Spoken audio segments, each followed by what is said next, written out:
Selamat pagi, salam sehat untuk kita semua. Salam hoki dan salam Cyber Palembang 2024. Kami dari kelompok kerja ultrasonografi, obstetri dan ginekologi dari Perkumpulan Obstetri dan Ginekologi Indonesia, pertama-tama mengucapkan terima kasih yang sebesar-besarnya atas undangan dari Panitia Rosade ke 2024 yang kelima ya, kalau saya tidak salah. Yang kami hormati Ketua Panitia sekaligus Ketua Kopi Sumatera Selatan, Dr. Ferry Rizal, spesialis obstetri dan ginekologi, subspesialis obstetri dan ginekologi sosial, medis kesehatan yang kami hormati. Kemudian para senior dari Palembang, Unsri, RSMH, Dr. Uswil, kemudian spesialis obstetri dan ginekologi, subspesialis kedokteran feto maternal, dan juga tentunya ketua panitia untuk USG tingkat media 3 hari ke depan, Dr. Putri Mirani, spesialis obstetri dan ginekologi, subspesialis kedokteran feto maternal. Alhamdulillah para senior, Bapak Ibu saudara sekalian, kita berkumpul sangat pagi dan on time, ya, masih on time. Mudah-mudahan betul sebelum azan maghrib kita sudah bisa menyelesaikan. Karena biasanya kalau ada aktivitas saat azan maghrib itu agak pamali, ya. Harus dihentikan sebelum azan maghrib. Nah, saatnya azan maghrib selesai kita sudah harus selesai. Mudah-mudahan tidak sampai molor-molor nanti waktunya, ya. Kita berusaha sesingkat mungkin sebenarnya. Bapak Ibu saudara sekalian, saya di sini mungkin berkesempatan untuk menjelaskan mengenai level kompetensi pada tingkat media dan bagaimana cara untuk pencapaian kompetensinya. Karena ini penting sekali untuk mindset Bapak Ibu saudara sekalian mengikuti acara ini dan after the workshop. Jadi setelah selesai acara pelatihan apa yang akan dilakukan. Jadi sebenarnya secara level artis untuk pelatihan seperti USG Media ini diikuti 6 bulan non-stop di satu sentra pendidikan, tanda kutip sebenarnya adalah suatu fellowship sebenarnya. Kalau kita misalnya ke dekat-dekat aja ya, misalnya Filipina mungkin ya, Singapura, tapi pastinya sulit lah kalau kita mau mengikuti program di sana ya, karena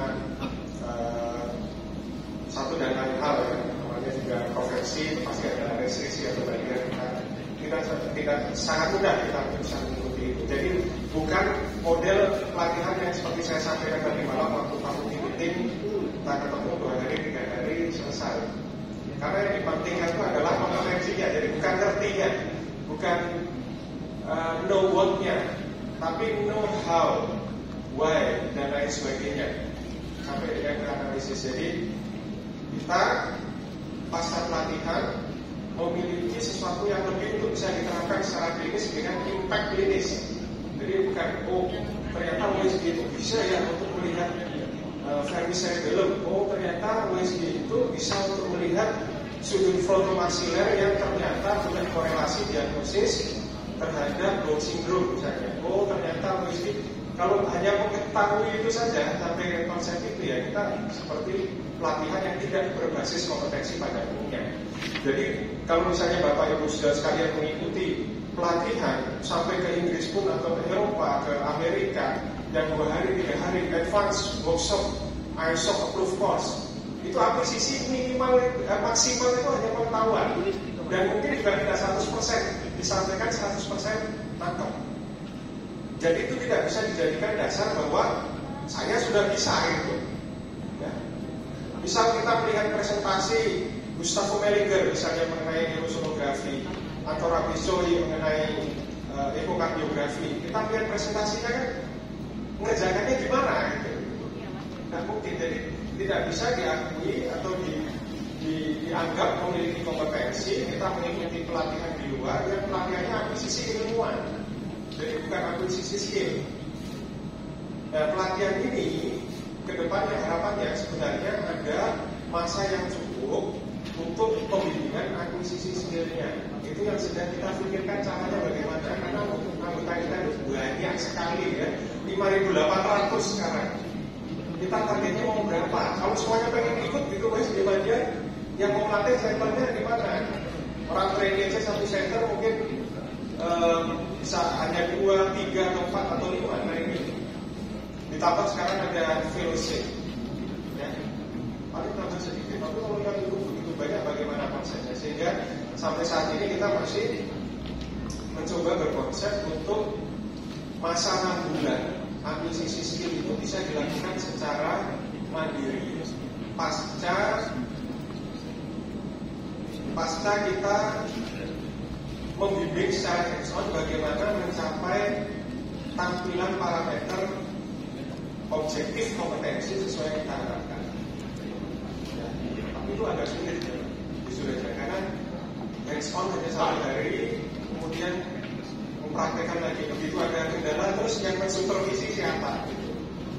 Ya kan, yang mengarahkan programnya, yang mengarahkan metodologinya, dan lain sebagainya.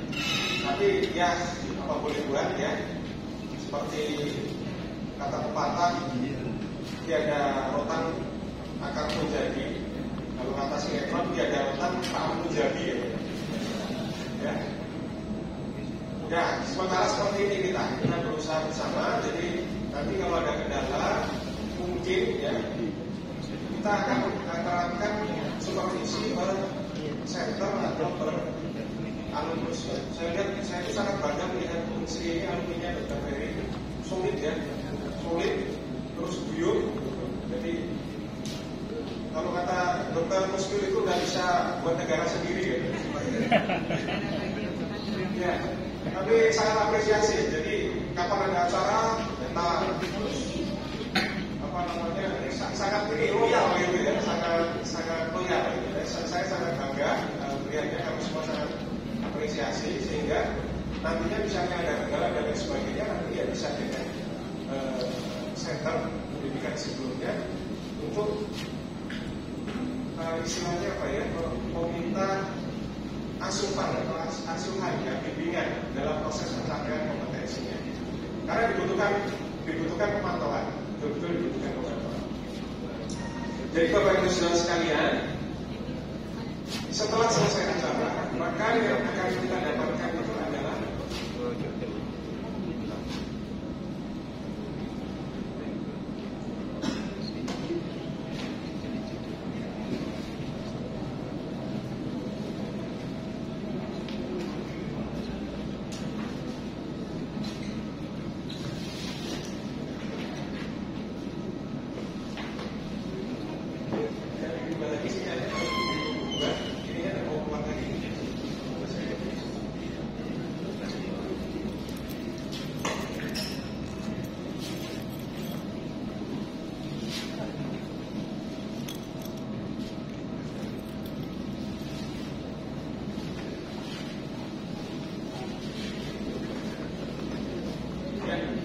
setelah selesai kegiatan ini akan mendapatkan sertifikat, tapi sertifikat kesertaan ya, bukan sertifikat kompetensi. Jadi Bapak Ibu Saudara sekalian, setelah selesai pelatihan ini bukan serta-merta kemudian memiliki kompetensi pada level media.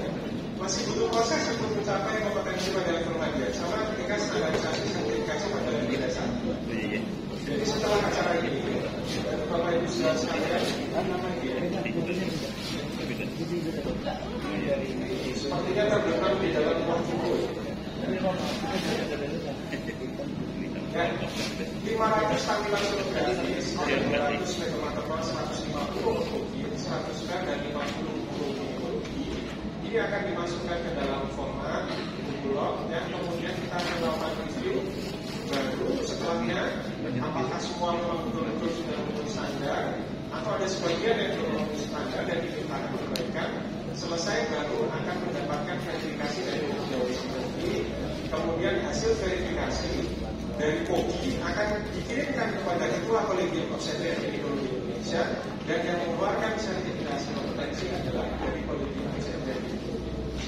Jadi sesuai dengan undang-undang sampai saat ini yang masih ada, nggak tahu revisi undang-undang ke depannya, cepat sekali undang-undang ini. Sampai yang membuat pun tidak tahu kalau undang-undangnya sudah diganti lagi cepat. Ya, pembuat undang-undang. Jadi peraturan pengganti undang-undang itu lebih cepat dari undang-undang yang dibuat. Kolegium adalah satu-satunya ya, badan yang memiliki kewenangan ya, dari sistem kesehatan di negara kita ini untuk menerbitkan sertifikasi kompetensi. Itu adalah dari kolegium.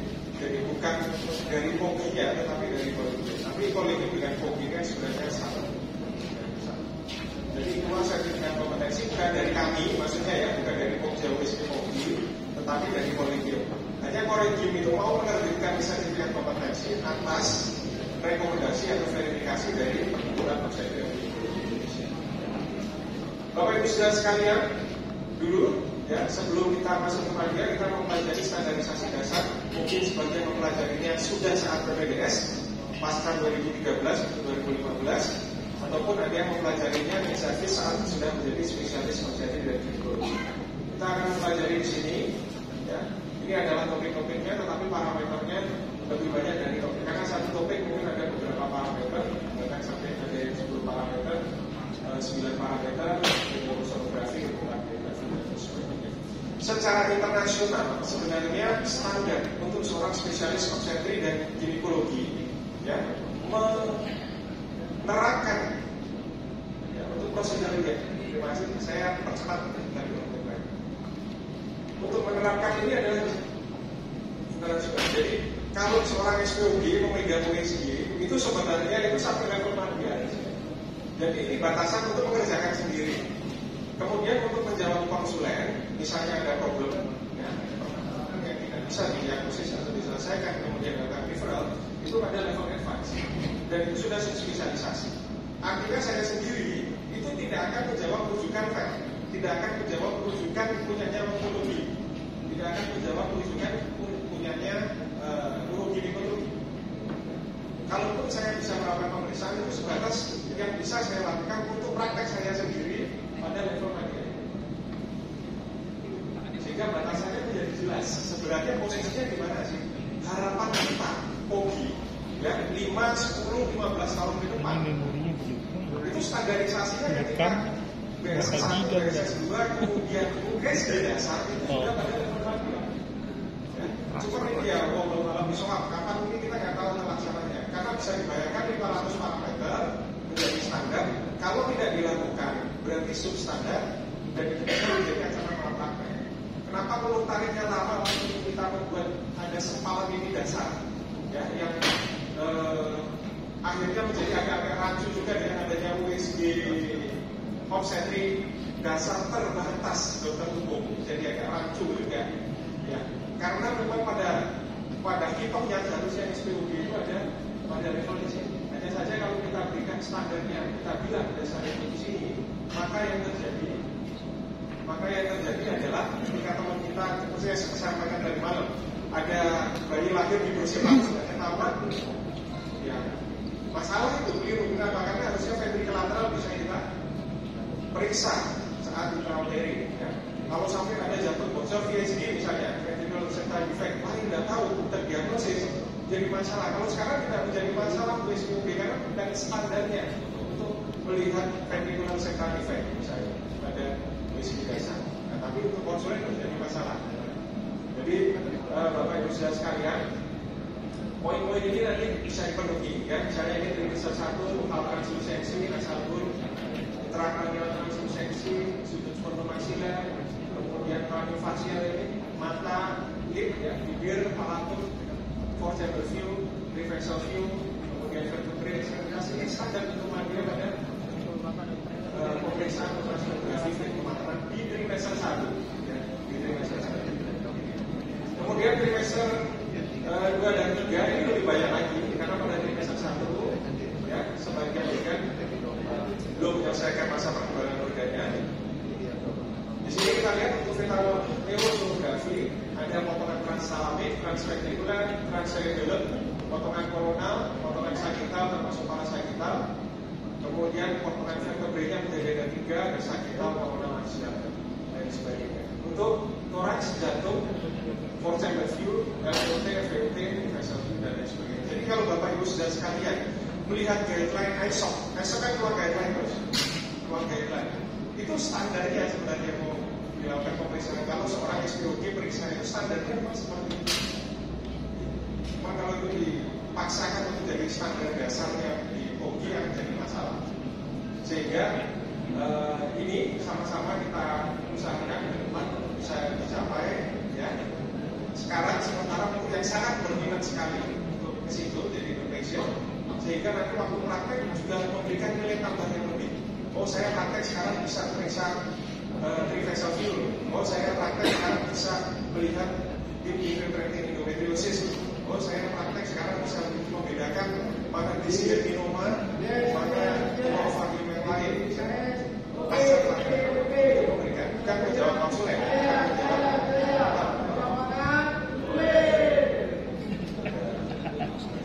Sampai pimpin ini dibubarkan. Ini jadi ramai sudah ya kita.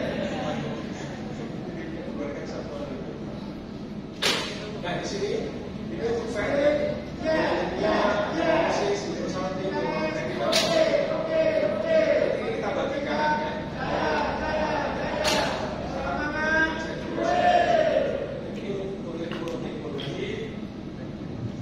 Ini untuk morfologi kemudian ini adalah standar untuk pelaporannya. Jadi yang seperti ini sebenarnya ini adalah standar. Kalau dulu memang pernah waktu zamannya Dr. Julian ini dikeluarkan pada standar dasar itu sebenarnya kan ada rancu. Kita mau dasarnya di bagian, mau dasarnya di dasarnya yang sekarang sehingga muncul yang seperti ini. Nilainya sebenarnya juga segitu karena pada level dasar tidak perlu sampai ke rinci ini lihat dasar khusus, fisikal narian dan lain sebagainya pada level bagian. Ini dasar 2. Kemudian ini laporan ginekologi selengkap ini.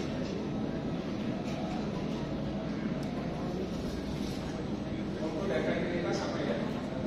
Laporannya. Kemudian ini untuk kurikulum. Jadi Bapak Ibu saudara sekalian, demikian yang bisa saya sampaikan. Pasca akuisisi keilmuan, kemudian nanti live demo, Bapak Ibu saudara sekalian akan